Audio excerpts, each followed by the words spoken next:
I never planned to keep my success a secret from my husband's family. That choice was made for me the first time I met my mother-in-law, Diana Sterling, at their sprawling mansion in Newport Beach. I'd driven there in my old Honda Civic, wearing a simple sundress from Target, holding a homemade apple pie. Looking back, I should have known from her expression, that slight curl of her lip, the dismissive once-over, exactly what kind of woman she was. So this is the girlfriend Thomas won't stop talking about, she'd said, emphasizing girlfriend like it was a dirty word. I must say, when he mentioned you were a business major, I expected someone more polished. I'd smiled politely, used to people underestimating me. At 25, with my petite frame and casual style, I didn't look like your typical CEO. It's wonderful to meet you, Mrs. Sterling. Tom's told me so much about you. She barely touched the pie, setting it aside with 2 fingers like it might bite. Has he told you about our family status in Newport Beach? The Sterling name carries certain expectations we don't usually associate with. She paused, eyes lingering on my modest dress. People from your background. If she'd known then that I was Lauren Chen, founder and CEO of TechFin Solutions, one of the fastest growing financial technology companies in California, she might have changed her tune. But Tom had fallen in love with me, believing I was just a mid-level manager, and I'd wanted to keep it that way until I knew his love was genuine. Mother, Tom had interrupted, appearing in the doorway. Please don't start. But Diana Sterling was just getting warmed up. That first meeting set the tone for what would become 2 years of subtle jabs, backhanded compliments, and increasingly bold attempts to break us up. When Tom proposed 6 months later, Diana's campaign against me intensified. Darling, she'd cornered me at the engagement party she'd grudgingly thrown, champagne glass in hand. I assume you'll be signing the prenup? We can't have gold diggers trying to claim the Sterling fortune. I'd signed it without hesitation, much to her surprise. Let her think I was after their money. It was easier than explaining that my net worth was triple theirs. The wedding was a lavish affair, planned entirely by Diana to showcase the Sterling family's wealth. I let her have her way, watching with quiet amusement as she spent thousands on flowers and ice sculptures, insisting on showing everyone that even her son's unfortunate choice of bride wouldn't prevent her from throwing the society event of the season. It was after the honeymoon that things really took a turn. Since you're not working anymore, Diana announced one morning, showing up unannounced at our new house, which she'd insisted we buy in her neighborhood. You'll be expected to maintain certain standards as a Sterling wife. I looked up from my laptop, where I'd been secretly reviewing quarterly reports. I'm still working, Mrs. Sterling. She laughed, a sharp, dismissive sound. Oh, darling, surely you don't think Tom actually wants his wife working some little office job. Sterling wives don't work. They manage the household, organize charity events, and most importantly, her eyes narrowed. They know their place. What followed was a detailed list of my new duties, everything from hosting dinner parties to joining the right country club committees. When I tried to protest, she dropped her bomb. Thomas agrees with me completely. Don't you, darling? Tom, who just walked in, looked uncomfortable but nodded. Mother knows best about these things, Lauren. It's tradition. And so began my double life. To my mother-in-law's satisfaction, I appeared to quit my job. In reality, I continued running my company remotely, scheduling video calls during her precious charity meetings and reviewing contracts while she thought I was at yoga classes. Diana's demands grew more outrageous by the day. She'd show up unannounced, inspecting the house with white gloves, criticizing everything from the way I folded towels to how I arranged flowers. If you can't afford a proper housekeeper, she'd sniff. You'll have to learn to do things correctly yourself. Tom, caught between his controlling mother and his wife, tried to play peacemaker. She means well, he'd say after particularly harsh criticism. She just wants what's best for us. But even he seemed shocked when Diana announced she was moving in temporarily to properly train me in being a sterling wife. The help these days is so unreliable, she declared, directing movers with her precious antiques. And since Lauren insists on playing housewife herself, she clearly needs guidance. That first week was hell. Diana criticized my cooking. Too ethnic. My cleaning. Didn't your mother teach you anything? And even the way I spoke. Sterling wives don't use contractions, dear. The breaking point came during a dinner party she insisted on hosting at our house. I'd spent days preparing, following her exacting standards, only to have her announce to her society friends, "You'll have to forgive the amateur presentation. My daughter-in-law comes from simpler stock. We're trying to civilize her, but you know what they say about silk purses and sow's ears." The table tittered with polite laughter. Tom shifted uncomfortably, but said nothing. I smiled serenely, excused myself, and went to my home office. It was time to make a call. You see, what Diana didn't know was that 6 months ago, my company had secretly begun buying shares in Sterling Industries, the family company that her husband, Tom's father, had run into the ground. Their financial troubles were well hidden from Newport society, but not from someone with my resources. I picked up my phone and dialed my CFO. Sarah, it's time. Execute Operation Sterling. The next morning, as Diana was instructing me on the proper way to arrange breakfast pastries, her phone rang. The color drained from her face as she listened. What do you mean? Hostile takeover, she shrieked. Who? How dare they? I calmly sipped my coffee, watching her world crumble. Within hours, the news would break that Sterling Industries had been acquired by Techfin Solutions. The stock they'd been desperately propping up would plummet, and their carefully hidden financial house of cards would collapse. But that was just the beginning of my revenge. That afternoon, chaos erupted at our house. Robert Sterling, Tom's father, burst through the door, his usually perfectly styled hair disheveled, his designer suit wrinkled. Diana, he shouted, waving his phone. Have you seen the news? We're ruined. Diana was still pacing the kitchen, making frantic calls to their financial advisor. She whirled on her husband, face contorted with rage. How could you let this happen? All our money, our status, our reputation. I continued preparing lunch as if nothing was happening, hiding my smile as I sliced vegetables for a salad. The CEO of Techfin Solutions, Robert, collapsed into a chair, loosening his tie. They've been planning this for months, buying shares through shell companies, waiting until we were vulnerable, but no one knows who they are.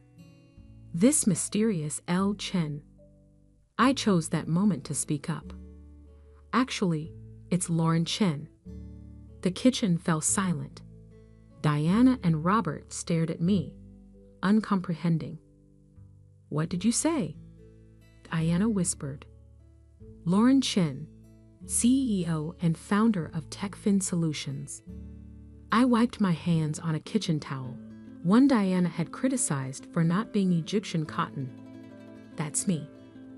The silence stretched for another moment before Diana let out a harsh laugh. Don't be ridiculous. You're just a gold digger who got lucky with my son. You can barely organize a dinner party, let alone run a company. That's when Tom walked in, carrying a thick folder. His face was pale, but his eyes held a new understanding. She's telling the truth, Mother. I just came from the office. Lauren Chen has been on Forbes 30 Under 30 list. TechFin Solutions is worth billions. That's impossible. Diana shrieked. She drives a Honda. She shops at Target. She makes her own pie. Yes, I said calmly. I do all those things. Because unlike some people, I don't measure worth by designer labels or family names. I built my company from nothing, working 18-hour days, while putting myself through college. I earned everything I have. Robert's face had turned an alarming shade of purple. Why? Why would you hide this? Why would you pretend to be ordinary? Because I wanted Tom to love me for who I am, not my bank account. I turned to my husband, heart racing. This was the moment I'd been dreading. I'm sorry I didn't tell you sooner, Tom. I was going to, but then I met your mother, and I saw how she treated people she thought were beneath her. I wanted to know if you were different. Tom was quiet for a long moment, processing everything. Then, to my surprise, he started laughing. This explains so much.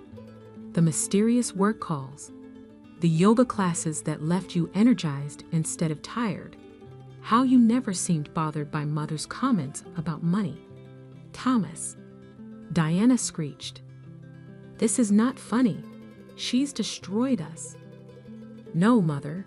Tom's voice turned stern. You destroyed yourself. With your prejudice, your cruelty, your obsession with status. Lauren just exposed what was already rotten. Diana crumpled into a chair, her perfect makeup streaking with tears. What will people say? What will happen to us? That depends, I said, pulling out my laptop. I have a proposal. I opened a document and turned the screen toward them. Sterling Industries can be saved, but there need to be changes. First, Robert steps down as CEO. The company will be restructured under TechFin's umbrella, with new management and transparency measures. Robert nodded numbly, knowing he had no choice. Second, I continued, the Sterling Foundation's charitable works will be audited and reformed. No more using it as a personal slush fund, Diana. Real charity, helping real people. Diana flinched but didn't argue. Third, and most importantly, you both will attend weekly therapy sessions to address your classist behavior and family dynamics. If you want to maintain any relationship with your son and access to your remaining assets, you'll learn to treat people with respect, regardless of their perceived social status. And if we refuse, Diana's voice was barely a whisper. Then the merger proceeds as planned. Sterling Industries is dissolved, and you lose everything except what's in your prenup. Mother, Tom answered for me. I suggest you take the deal. Watching Diana and Robert sign the agreement was deeply satisfying, but not as satisfying as what came next. 2 weeks later, at the first charity gala after the takeover, Diana had to stand beside me as I was introduced as the CEO of TechFin Solutions and the new chairwoman of the merged companies. The whispers and stares from her society friends were delicious. But you always said your daughter-in-law was a simple housewife. Mrs. Vanderton commented loudly. Didn't you make her work as your maid? Diana's face flamed red. I may have misunderstood some things. Some things. Tom joined us, putting his arm around my waist. Mother, why don't you tell them about Lauren's latest acquisition? Or her plans to establish a scholarship foundation for underprivileged students? Over the next year, things changed dramatically. Robert, freed from the pressure of maintaining appearances, actually thrived in his new advisory role. The company's ethical reforms An innovative direction under my leadership made it more profitable than ever. Diana's transformation was slower, but perhaps more meaningful. The therapy sessions revealed deep insecurities about her own humble beginnings. She'd come from a middle-class family and had spent her life overcompensating. Gradually, she learned to value people for who they were, not what they owned. One morning, she showed up at our door holding a pie. "I made it myself," she said hesitantly. "The therapist suggested I try doing things I used to criticize you for. It's probably not as good as yours." "It looks perfect," I said, letting her in. "Would you like to stay for coffee?" She paused in the doorway. "Lauren, I'm sorry. For everything." "I know," I smiled. "That's why I'm going to teach you my secret apple pie recipe." Tom found us in the kitchen hours later, covered in flour and laughing as Diana tried to crimp the edges of her second attempt. "I don't deserve this kindness," she said suddenly, becoming serious. "Everyone deserves a second chance," I replied. "Even sterling wives who don't use contractions." She laughed at that, a real laugh, not the society titter she'd perfected over the years. Later that night, as Tom and I got ready for bed, he asked, "Do you regret any of it? Hiding who you were, letting Mother treat you that way?" I thought about it. No, it taught me something important. True worth isn't in a bank account or a family name. It's in how you treat people, especially when you think they have nothing to offer you. "You're amazing," he said, pulling me close. "I'd love you if you were a billionaire or broke." "Good," I smiled, "because I'm about to spend a ridiculous amount of money on a new initiative to help women start their own businesses. Want to help?" "Always," he grinned. "But maybe we should get Mother involved too. She's got surprisingly good business instincts when she's not trying to maintain appearances." And that's how the Sterling Chen Women's Business Initiative was born, turning my revenge into something bigger than just teaching my mother-in-law a lesson. Now we help other women prove that you should never judge anyone by their cover or their choice of pie dish. Sometimes the best revenge isn't just proving people wrong, it's helping them become better.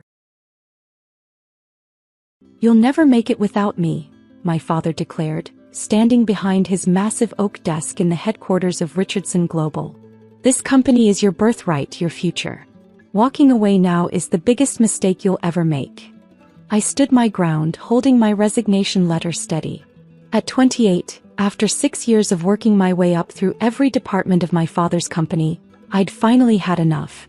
"The company needs to adapt," I said, trying one last time to make him understand. "E-commerce is changing everything. If we don't modernize our supply chain Modernize?" He scoffed, gesturing to the wall of awards behind him. "Richardson Global has been doing things the same way for 40 years.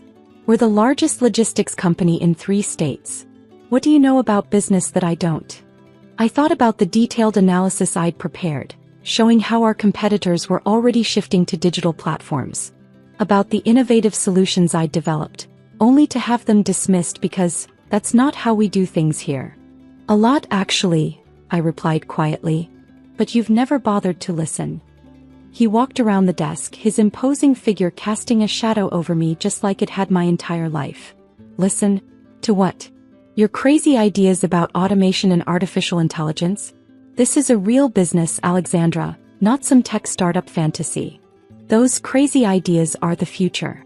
Every major player in logistics is investing in digital transformation. Even our smaller competitors are Enough." His fist came down hard on the desk. "You want to throw away everything I've built? Fine. Go. But don't come crawling back when you fail." I placed my resignation letter carefully on his desk. "I won't fail, Dad. But you might if you keep refusing to see what's coming." "Is that a threat?" His eyes narrowed. "No," I said, walking to the door. "It's a prediction. You'll be back," he called after me. "Within 6 months, You'll realize you can't survive without the Richardson name. I paused in the doorway, looking back at him, at the empire he'd built through sheer force of will, at the legacy he couldn't see was already beginning to crumble. Maybe the Richardson name can't survive without me. I walked out of Richardson Global that day with nothing but my savings, my MBA from Stanford, and a vision for the future that my father was too proud to understand. My mother called that evening, her voice tight with worry. "Lexi, please reconsider. Your father built this company for you. It's your inheritance." "No, Mom. He built it for himself. My inheritance was just his way of controlling my future." "But what will you do?" she asked. "Where will you go?" I looked around my apartment at the research papers and business plans I'd been developing in secret for the past year. "I'm going to build something better." The next morning I started Quantum Chain Solutions. The name was deliberate, quantum suggesting the technological leap forward, chain representing the supply chain systems we would revolutionize. My small team consisted of people I'd carefully recruited from Richardson Global, the ones who'd seen the same problems I had, who understood that the industry was on the brink of massive change. "Your father's going to be furious when he finds out we left too," Marcus, my former head of IT, said during our first meeting in our modest rented office space. "He already is," I replied, showing them the cease and desist letter his lawyers had sent, claiming we were in violation of non-compete agreements. "Can he stop us?" Sarah, our lead developer, asked nervously. I smiled, pulling out the legal opinions I'd obtained months ago. "No. I made sure everything was completely above board. He's just trying to scare us." We started small, developing software that could optimize shipping routes using machine learning algorithms. Our first client was a regional delivery company that had lost contracts to Richardson Global for years. Within 3 months of implementing our system, their efficiency increased by 40%. Their costs dropped by half. Word spread quickly in the industry. Small and medium-sized logistics companies, tired of being crushed by giants like Richardson Global, flocked to our platform. I kept tabs on my father's company through industry contacts. They were struggling to maintain their market position, losing clients to more technologically advanced competitors. Richardson Global reports 4th straight quarter of declining revenue, read one headline. "Traditional logistics companies face digital disruption," said another. I saved the articles but never sent them to my father. A year into our venture, we had our first major breakthrough. Our AI-driven logistics platform caught the attention of several major retailers looking to compete with Amazon's delivery speeds. "Your system could revolutionize how we handle distribution," one CEO told me during a pitch meeting. "But why hasn't anyone done this before?" "Because they were too busy protecting old ways of doing business to see the future," I replied, thinking of my father's oak desk and wall of outdated awards. Quantum Chain grew rapidly. We moved from our modest office to a modern workspace in the tech district. Our team expanded from 5 people to 50, then to 200. So I maintained a low profile. Unlike my father, who'd plastered his name and face across industry magazines, I preferred to let our results speak for themselves. Then came the pandemic. Traditional logistics companies, reliant on paper processes and manual systems, struggled to adapt to the new reality. Meanwhile, our digital platform handled the surge in delivery demand perfectly. Richardson Global was hit particularly hard. Their outdated infrastructure buckled under the pressure. Major clients, frustrated with delays and inefficiencies, started looking for alternatives. One evening, as I reviewed quarterly reports in my office, my assistant buzzed in. "Ms. Richardson, your brother's here." Michael, my younger brother who'd taken my place as heir apparent at Richardson Global, stood awkwardly in my doorway. He looked tired, his usually immaculate suit slightly rumpled. "Nice place," he said, looking around at our modern office space. "Very different from Dad's building. What do you want, Michael?" He sank into a chair, running a hand through his hair. "We're in trouble, Lexi. Serious trouble. The company, it's not just the pandemic. We're losing everything." I pulled up Richardson Global's latest financial reports on my tablet. The numbers were even worse than I'd heard. "Dad won't listen," Michael continued. "He keeps insisting we just need to weather the storm, that things will go back to normal. But they won't, will they?" "No," I said quietly. "They won't. The board is meeting next week. They're talking about forcing him to step down." He leaned forward, his voice urgent. We need help, Lexi. Your kind of help. I looked at my brother, really looked at him. The golden child who'd always sided with our father, who dismissed my crazy ideas just as readily. Now you want my help? After everything? I know, he said quietly. I know we were wrong. All of us. But please, don't let Dad's pride destroy everything he built. I stood up, walking to the window that overlooked the city. In the distance I could see Richardson Global's headquarters, the building that was supposed to be my inheritance. Tell the board I'll review their proposal, I said finally. But make it clear, if they want Quantum Chain's help they'll have to accept our terms. All of them. As Michael left, visibly relieved, my assistant appeared with a new report. The latest projections just came in. Richardson Global's stock dropped another 15% today. I nodded, thinking of my father's words from that last day in his office. You'll come crawling back. How wrong he'd been. Tomorrow he would learn just how wrong when the board presented him with their only option for survival, a partnership with Quantum Chain Solutions. His daughter's company. The future he'd refused to see. The board meeting was scheduled for 9 a.m. in Richardson Global's traditional conference room. I arrived early, watching through the security feeds as the board members filed in, their faces grim with the weight of what was coming. My father sat at the head of the table, still projecting confidence despite the crisis surrounding him. Michael sat to his right, unable to meet anyone's eyes. Ms. Richardson? My assistant Sarah appeared at my side. Everything's ready. The presentation is loaded and our legal team is standing by. I nodded, smoothing my designer suit, a far cry from the modest clothes I'd worn in my father's company. Let them sweat for a few more minutes. Through the feed I watched the board chairman stand up. Before we begin, I want to introduce our potential strategic partner. Someone who might help save Richardson Global from its current situation. My father's face darkened. We don't need saving. This company has weathered worse storms. The numbers disagree, the chairman replied firmly. We're losing market share daily. Our major clients are jumping ship. Without immediate technological intervention, we won't survive another quarter. And who is this miracle savior? My father demanded. Right on cue I walked into the room. The silence was absolute. My father's face went from red to white in seconds. Michael stared at his hands while the board members exchanged knowing looks. Hello, Dad, I said calmly, walking to the presentation screen. Shall we discuss your future? What is this? He sputtered. Some kind of joke? No joke. I pulled up Quantum Chain's latest market valuations. Your board reached out to us about a potential partnership. Given our position as the industry leader in digital logistics solutions, we're willing to consider it. Industry leader? He laughed, but there was no humor in it. Your little startup generated more revenue last quarter than Richardson Global did all year, I interrupted, displaying the comparative figures. Our platform handles logistics for 6 of your former top 10 clients. We're not a startup anymore, Dad. We're the future you refused to see coming. The board chairman cleared his throat. Ms. Richardson Alexandra has agreed to review a potential integration of our operations with Quantum Chain Systems. Integration.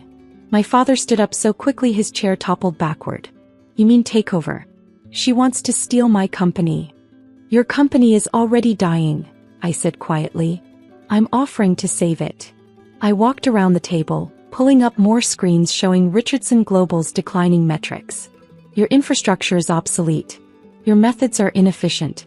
You're losing millions trying to maintain systems that should have been updated years ago. We've been doing things this way for 40 years. And that's exactly the problem. I turned to face the board. Quantum Chain can modernize your entire operation. Our AI-driven platform would increase your efficiency by at least 60%. We can restore your competitive edge, but only if you're willing to embrace real change. What are your terms? The chairman asked. I smiled, pulling up the proposal I'd prepared. Complete digital transformation. Richardson Global maintains its name and basic structure, but all operations will be integrated into our platform. We'll need full control over technological implementation and system upgrades. And my role? My father demanded. Advisory only, I replied firmly. No operational control. He slammed his fist on the table. Never. I built this company from nothing. You think you can walk in here with your computers and algorithms and take everything I've created? No, Dad. You're doing that all by yourself.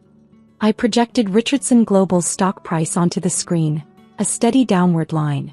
Your refusal to adapt is destroying everything you built. I'm offering you a chance to save your legacy. Michael finally spoke up. She's right, Dad. Look at the numbers. Look at what Quantum Chain has achieved while we've been pretending nothing needs to change. The board members nodded in agreement. They'd seen the writing on the wall long before this meeting. This is ridiculous, my father protested. The Richardson name isn't worth what it used to be, I cut in. But it could be again if you're willing to let go of the past. I pulled up another screen, our client list, our global reach, our technological capabilities. Everything he'd dismissed as fantasy now stood as irrefutable reality. The board will vote now, the chairman announced. Mr. Richardson, given your conflict of interest, you'll need to step out. My father stood slowly, his shoulders slumped in a way I'd never seen before. At the door he turned back. You planned this, didn't you? All of it. No, Dad. You did. The moment you refused to listen to your own daughter's vision for the future. The vote was unanimous. Richardson Global would merge with Quantum Chain Solutions, with me as CEO of the combined operation. As the board members filed out, Michael lingered behind. I should have supported you back then, he said quietly. Should have seen what you saw. Yes, you should have. I started gathering my presentation materials. But now you have a choice. Are you ready to learn how modern logistics really works? He nodded eagerly. Teach me everything. Over the next few months, we transformed Richardson Global from a dinosaur into a digital powerhouse. The stock price rebounded. Clients returned, attracted by our enhanced capabilities. My father took the change harder. He refused to come to the office, rejected invitations to board meetings, retreated to his country club to complain about technology ruining real business. Then came the day our system handled a major crisis that would have crippled the old Richardson Global. A natural disaster had disrupted shipping lanes across Asia. While our competitors scrambled to reroute deliveries manually, our AI platform adjusted in real time, maintaining seamless service. The industry press called it a logistics miracle. Our stock hit an all-time high. That evening, my father appeared in my office, his old office, now transformed into a modern command center with digital displays and real-time monitoring systems. I didn't understand, he said simply, looking around at what his company had become. Any of it. I kept working, not looking up. No, you didn't. The way you handled the Asian crisis. It was brilliant. Something I never could have done. Because you never wanted to learn, I replied. You were so convinced your way was the only way that you couldn't see the world changing around you. He sank into a chair, suddenly looking very old. I was wrong, Alexandra. About everything. I finally looked up. Yes, you were. Can you show me? How it all works? I studied him for a moment, remembering all the times he'd dismissed my ideas, mocked my vision, predicted my failure. Tomorrow morning, I said finally. 8 a.m. Don't be late. He showed up at 7:30, notebook in hand like a freshman at his first lecture. Over the next few weeks, I taught him about digital transformation, about AI-driven logistics, about the future he'd refused to see. Slowly, the old arrogance faded, replaced by genuine curiosity. He started attending board meetings again, not to dominate but to learn. 1 year after the merger, we held a company-wide celebration. Our stock had tripled. Our market share had expanded globally. The Richardson name meant something new now: innovation, adaptation, progress. During the party, I overheard my father talking to a group of employees. My daughter, he said proudly, saw the future before any of us. I was too blind to see it, too proud to listen. But she built something extraordinary anyway. Later that night, as I worked late in my office, he appeared in the doorway. I keep thinking about what you said that day you resigned, he said quietly. About the Richardson name not surviving without you. You were right. I looked up at him, really looked at him. The titan of industry who'd once seemed invincible, who'd predicted I'd come crawling back, now standing humbly in my office. The name survived, I replied. It just needed to evolve. He nodded, understanding finally reaching his eyes. Thank you for not letting my pride destroy everything I built. I didn't do it for you, I said, turning back to my work. I did it because I saw what this company could become even if you couldn't. The next day I had the old oak desk removed from the office. In its place went a modern workstation, surrounded by screens showing our global operations in real time. The wall of awards stayed, but with a new addition, a framed copy of my original resignation letter, mounted beside our latest innovation awards. Below it, a simple plaque reads, "The future belongs to those brave enough to imagine it." My father sees it every time he comes to his weekly technology lessons. It reminds us both that sometimes the greatest success comes from proving yourself right, not proving others wrong. And as for his prediction that I'd come crawling back, well, he was right about one thing. I did come back. But I came back on my terms, with my vision and my success. Sometimes that's the sweetest victory of all. The crystal wine glasses clinked softly against each other as my sister Madison adjusted the perfectly set Christmas dinner table, each place setting probably worth more than a month's rent at my first shop. Everything in her mansion screamed old money and refined taste, exactly what our family valued most. "Emma's here," my brother William called out, his voice carrying that familiar note of condescension. "Still driving that beat-up Honda, sis?" I hung my coat in the marble-floored entryway, clutching the small gift bags I'd brought. Inside each one was a handcrafted piece from my jewelry store, though I knew they'd probably never wear them. After all, why would they want anything from my little hobby shop, when they could afford Cartier? "At least she made it this year," Madison said, emerging from the dining room in her designer dress. Usually too busy with that tiny store of hers. I forced a smile, remembering the real reason I was here tonight. Tomorrow morning, everything would change, but they didn't know that yet. "My name is Emma Collins, owner of what my family loves to call my cute little jewelry shop. What they don't know is that Collins Artisan Jewelry is just the public face of my real empire, Phoenix Luxury Brands, one of the fastest-growing luxury retail conglomerates in the world." "Emma, darling." My mother air-kissed my cheeks, careful not to smudge her perfect makeup. "We were just discussing William's new position as VP at Goldman Sachs. And Madison's husband is about to make partner at his law firm." "That's wonderful," I said, taking a seat at the table. "The shop's doing well too, Dash." "Oh honey," my mother interrupted, "you don't have to pretend with us. We know small businesses are struggling these days. If only they knew that my small business had just acquired their precious Madison's favorite luxury brand last week. The paperwork would be public tomorrow morning, along with Forbes' annual billionaire list."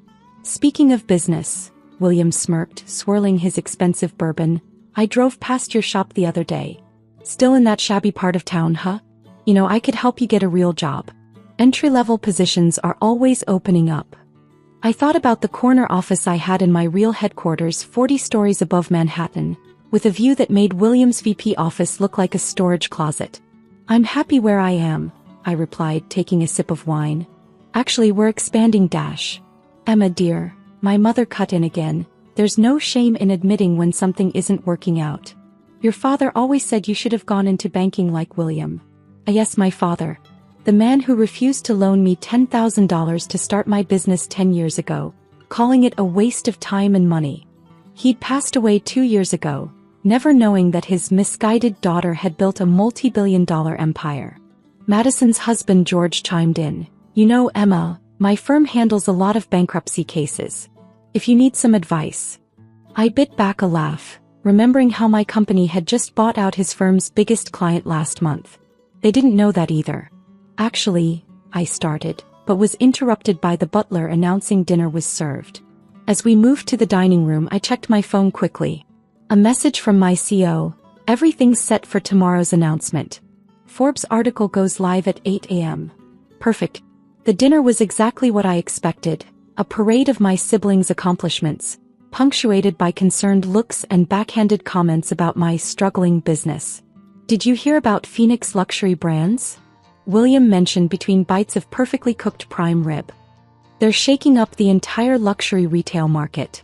Very mysterious founder though. Nobody knows who's really behind it." I focused on my plate, hiding my smile.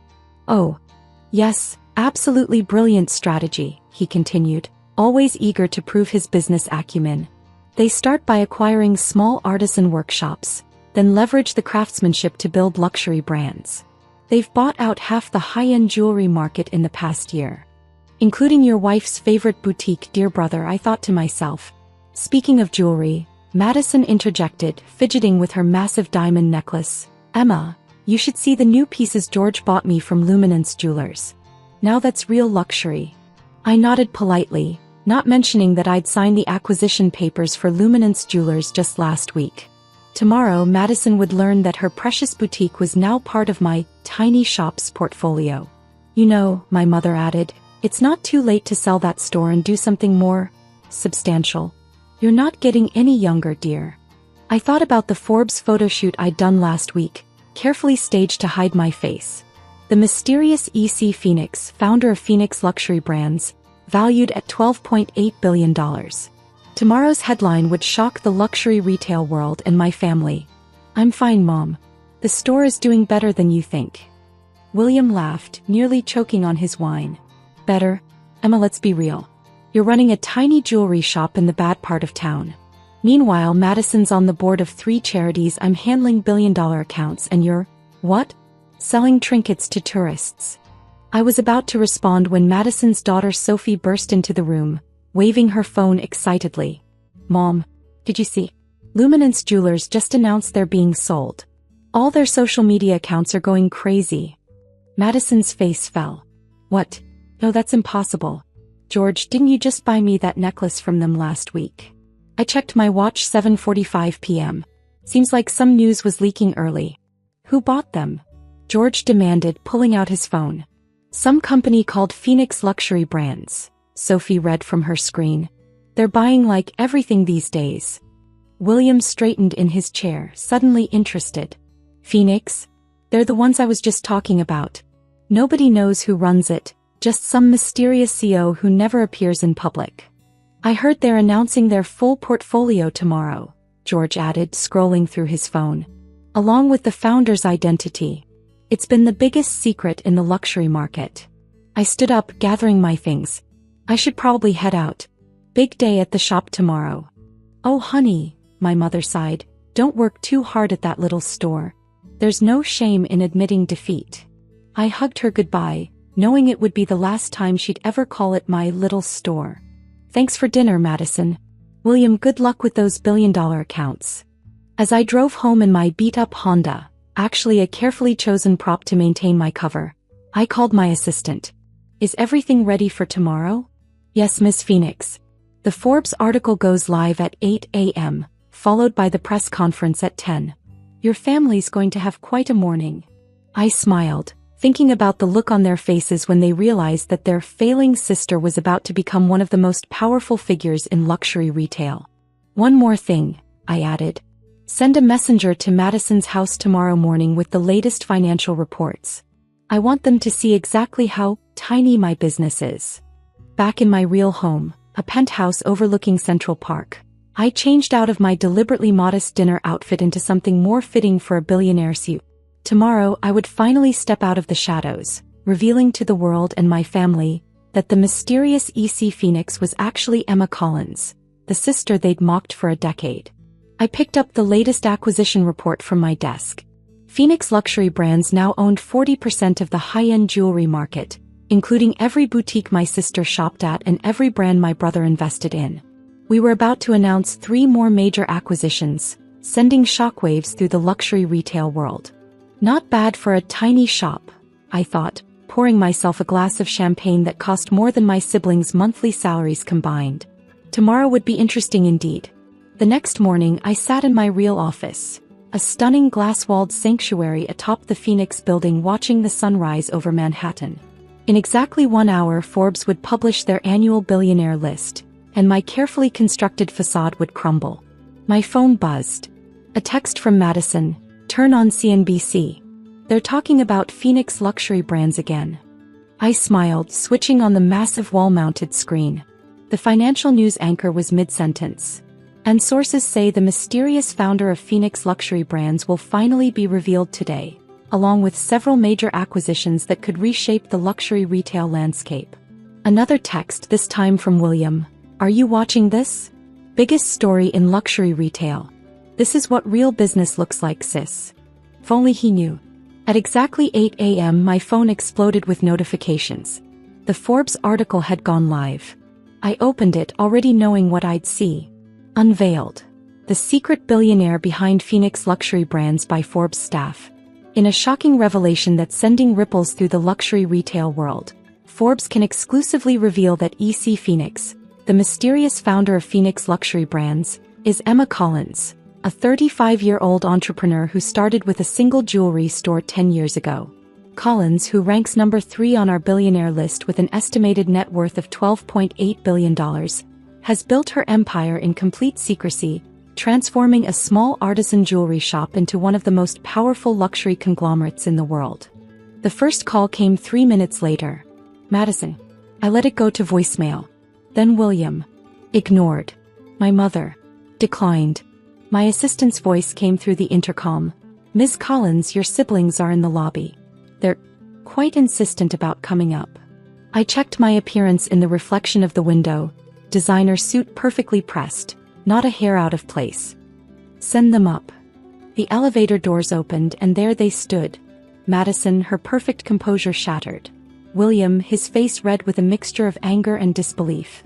And George, clutching a copy of Forbes like it might bite him. Hello, I said calmly. Coffee. This is a joke, Madison sputtered, waving her phone. It has to be a joke. The company that just bought Luminance? I replied, walking to my desk. That's mine. Along with every other luxury boutique you've bragged about shopping at for the past year. William stepped forward, his banking expertise kicking in. But the market share, the acquisitions, the valuation, all real.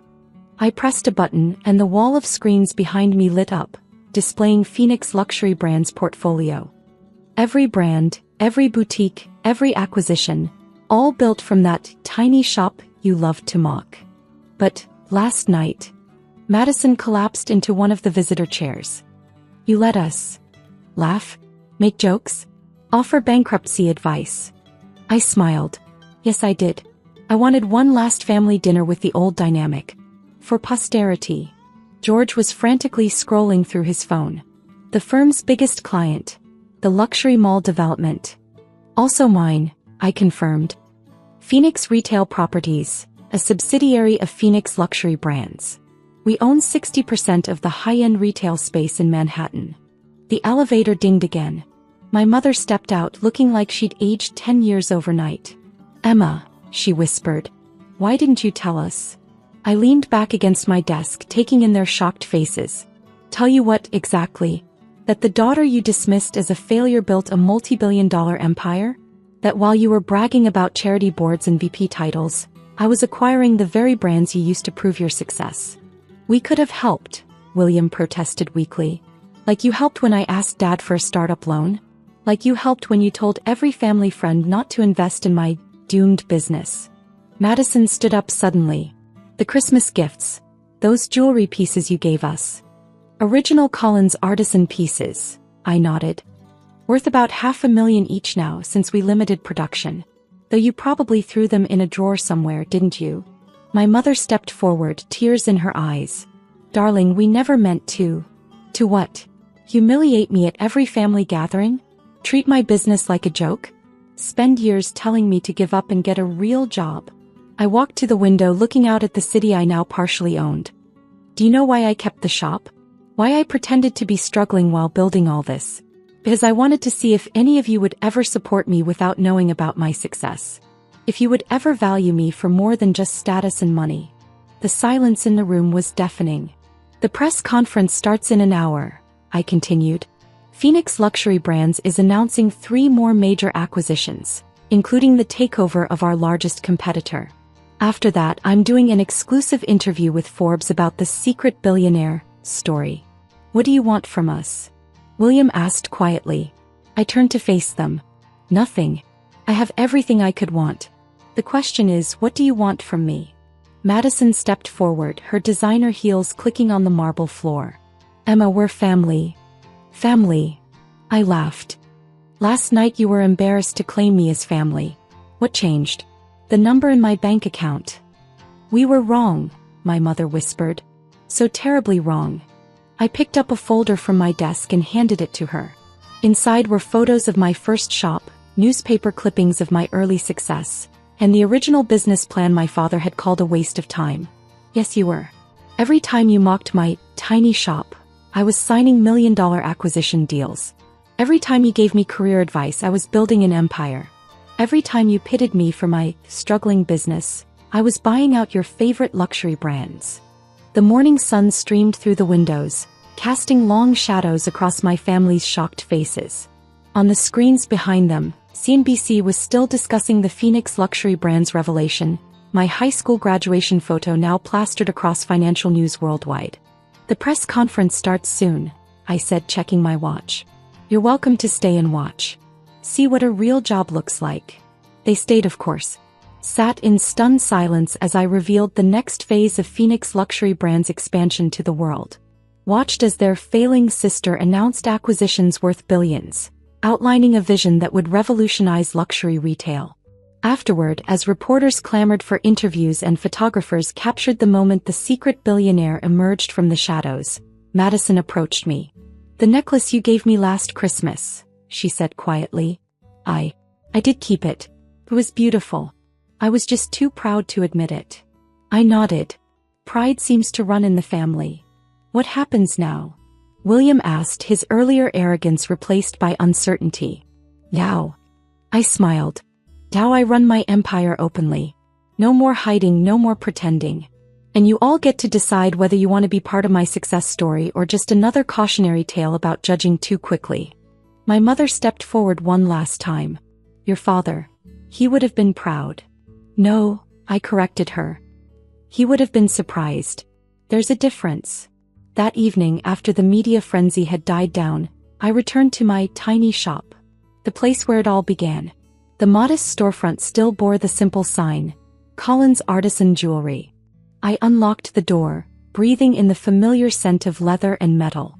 On the workbench lay an unfinished piece, a complex handcrafted necklace that would sell for more than my brother's annual bonus. My phone buzzed with messages from luxury retailers worldwide, all desperate to either partner with or sell to Phoenix luxury brands. But here in my little shop, none of that mattered. I sat down at the workbench, picked up my tools, and began working on the necklace. Because despite the billions, despite the empire, despite the vindication, this was still what I loved most, creating beauty with my own hands. The next morning's newspapers all carried the same story. How a young woman turned a single jewelry shop into a luxury empire, all while her family mocked her success. But they missed the real story, how sometimes the greatest revenge isn't proving others wrong but proving yourself right. My tiny shop was now the cornerstone of a global luxury brand. My family's condescension had become embarrassed admiration. And that beat-up Honda? I still drive it to work sometimes just to remind myself where I came from. After all, success isn't about what others see. It's about what you build when no one's looking. And I had built something extraordinary, one careful piece at a time, just like the jewelry I still loved to create. The Forbes magazine sat on my workbench, my face on the cover, the headline bold and clear. The Secret Billionaire. How Emma Collins built a luxury empire while no one was watching. Not bad for a tiny shop indeed.